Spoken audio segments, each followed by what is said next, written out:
Crystal of Wisdom presents Get rid of the faults inherent in your fellow countrymen. Once upon a time, a very instructive story took place in a remote town. The town was situated in a picturesque place on the shore of a beautiful lake and at the foot of a large mountain. It was a town steeped in tradition and history, where the echoes of the past mingled with the whispers of the present. There was splendid vegetation all around, with vineyards growing on the mountainside that were famous far and wide in the area, and even on the streets of the town grew wonderful flowers and fruits. There was always plenty of fish caught in the lake. In the fields grew everything that could be grown in the area. All this splendor was achieved by the hard work of the locals. Twice a year the town held a harvest festival, which was attended by residents of neighboring and even distant towns. For them, lavish carnivals were organized, and local restaurants prepared delicious dishes. And it seemed that magic itself danced in the air. And so it went on for many, many years. But gradually, something began to happen to the locals.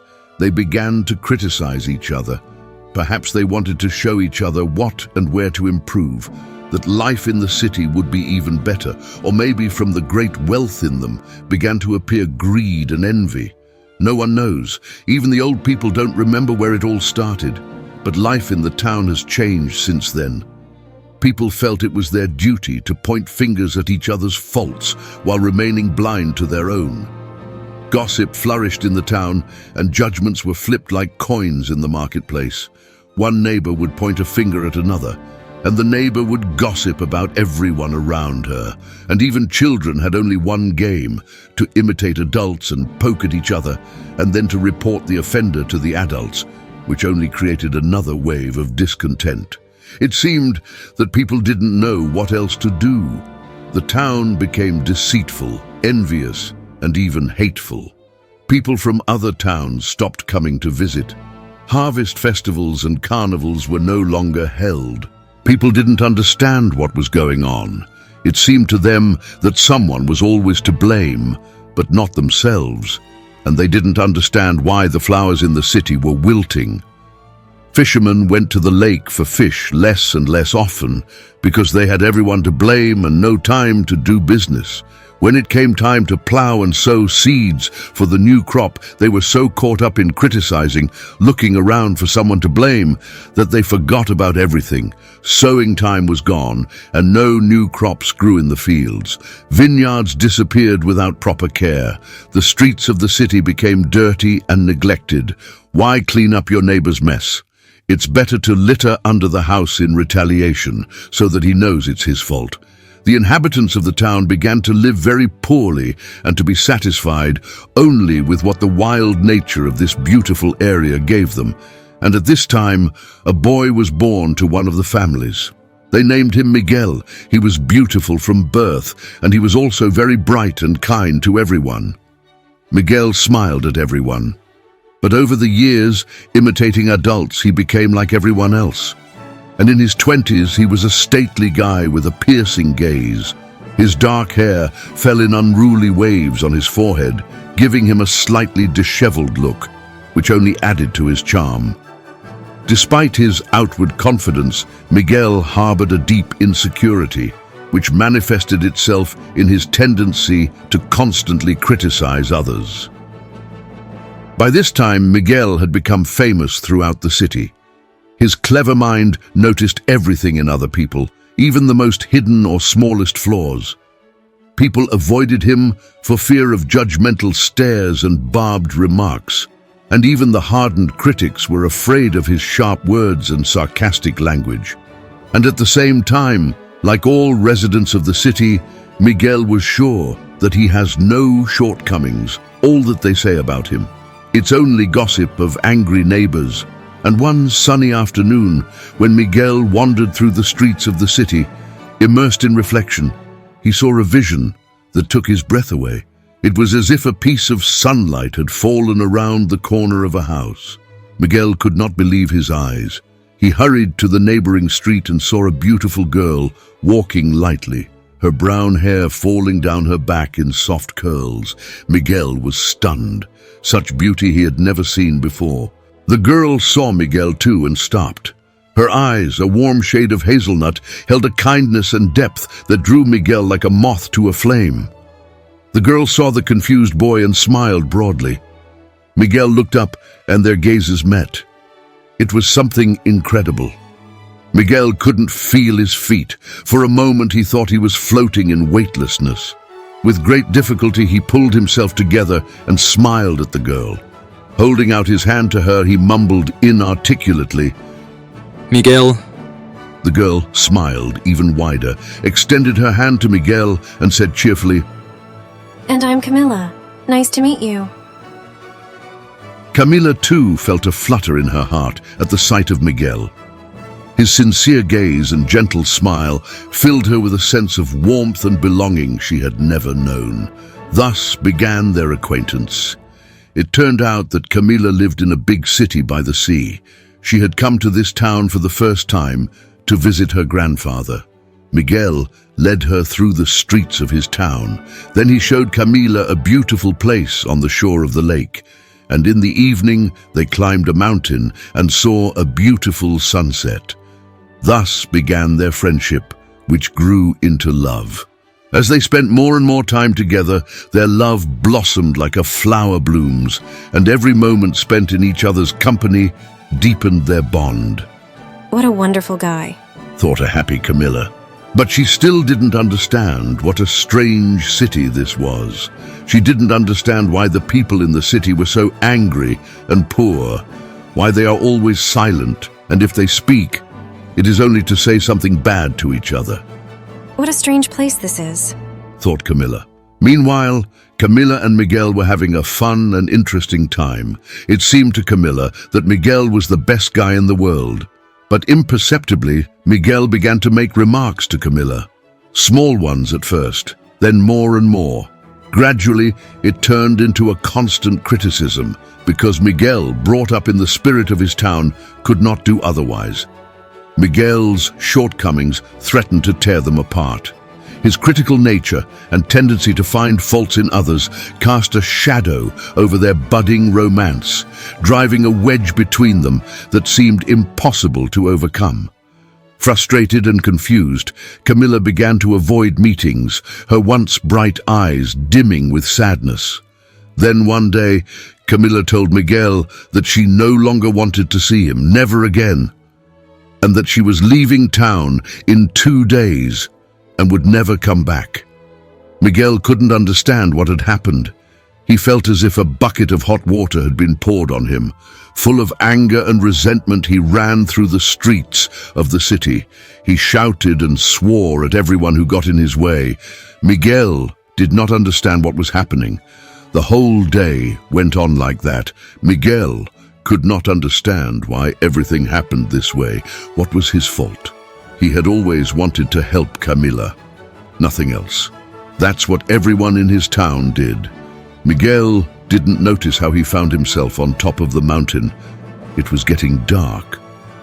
Miguel looked up at the stars and asked the sky only one thing. Why? Why did everything happen this way? What was he wrong about? But there was no answer. Miguel had been sitting on the mountain for hours. Looking at the stars, he remembered his childhood, how he grew up, how he socialized with his peers, how he grew up, and he could not remember anything good that could in any way compare to the beautiful Camilla. It began to get colder, and Miguel walked down the mountain. He sat down on the shore of the lake. Miguel did not think about anything, but only watched the reflection of the moon bobbing on the surface of the water. And then, in the darkness of the night, someone's hand laid on his shoulder. Miguel shuddered with surprise and looked back. It was his grandfather Gonzalo. "Miguel, I heard about you today," said Gonzalo. "Grandpa, why is it like this?" Miguel asked. And then old Gonzalo told Miguel that when he was a boy, this town was very different. Gonzalo told how beautiful his town used to be, how kind and hard-working the people were, how beautifully they socialized, and how much fun they had at carnivals. Miguel couldn't believe it had all happened. What happened? Miguel asked. I don't know. Replied old Gonzalo. But you can't go on living like this. What can I do? Can anything be changed? Said Miguel. I don't know. Maybe we should start with ourselves. Replied old Gonzalo. Miguel saw the morning sun begin to rise over the lake. The black night was slowly receding over the horizon. The rising sun seemed brand new to Miguel, pure and not vicious. May I? Miguel said and looked around, looking behind him for his grandfather. But old Gonzalo was gone as quietly as he had come. Then Miguel got up and launched the boat. He loaded into the boat a net that had long since dried unnecessarily on the shore. Miguel took up the oars and set sail. After a couple hours, Miguel moored the boat full of fish to the shore. He loaded the catch onto a wagon and took it to the market square. On the way into town, he picked a large bunch of wildflowers. When he reached the square, Miguel began to give out fresh fish free of charge to everyone, and to the women he gave the flowers he had picked. The townspeople were very shocked by what was happening and forgot about their custom of criticizing everything and everyone. Miguel called the boys, who were standing on the edge of the square in surprise, and very strictly asked them to take the remaining fish to the old men. To Miguel's surprise, the boys were very happy to hear his request. They themselves wanted to participate in some way, but were afraid to say so. With joyful shouts, the boys scattered through the town, bringing Miguel's catch to the old men. And miraculously, not a single person dared to criticize Miguel or the boys. And the most amazing thing was that for the first time in years, the word "thank you" was heard in the town. Meanwhile, Miguel brought the best fish to old Gonzalo and cooked it himself for the old man. The rumor of Miguel's deed spread through the town. People were shocked by what was happening. Meanwhile, some of the men felt very uncomfortable. They took their oars and went to the lake to get fish, and other men followed them silently. The women, looking at Miguel's flowers, forgot about the squabbles and gossip. They wanted something beautiful. They remembered their gardens and their fading flowers and began to take care of them. People took to the streets and began to clean up. Someone remembered about the abandoned vineyards, and people went to restore them. And no one looked at their neighbors. Everyone did what they thought was right. Meanwhile, Miguel and the other men of the town went to work in the fields. It turned out that all the people of the town had long been tired of such a life, but they were afraid to change anything because they were afraid of constant criticism and gossip. That's how the day passed. In the evening, all the people of the town organized a carnival. They brought delicious dishes to the square and served them to each other. In the evening light of the city, their faces glowed with joy, and no one wanted to criticize anyone. Everyone was talking about what Miguel had done, but Miguel couldn't see it anymore. He was so tired during the day that he had long since fallen asleep. In the morning, Miguel jumped up. He remembered that Camila had promised to leave today. I didn't even remember about Camilla. I didn't even say anything to her. Miguel thought. Miguel ran up to Camila's house and saw the girl standing with her things in the driveway. Miguel lowered his head. Leaving already? Miguel asked longingly. No, I'm moving in with you, Said Camila.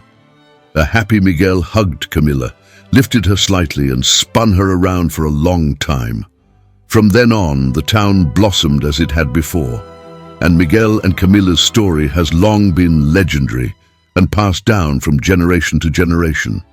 In the end, Miguel's story served as a great lesson to the people of the town. It taught them that real change begins with oneself, that it is not enough to point fingers at others without first examining oneself, and how hard it can be to get rid of the faults inherent in one's fellow townspeople. Have you been in a situation where the shortcomings of the people around you influenced your behavior?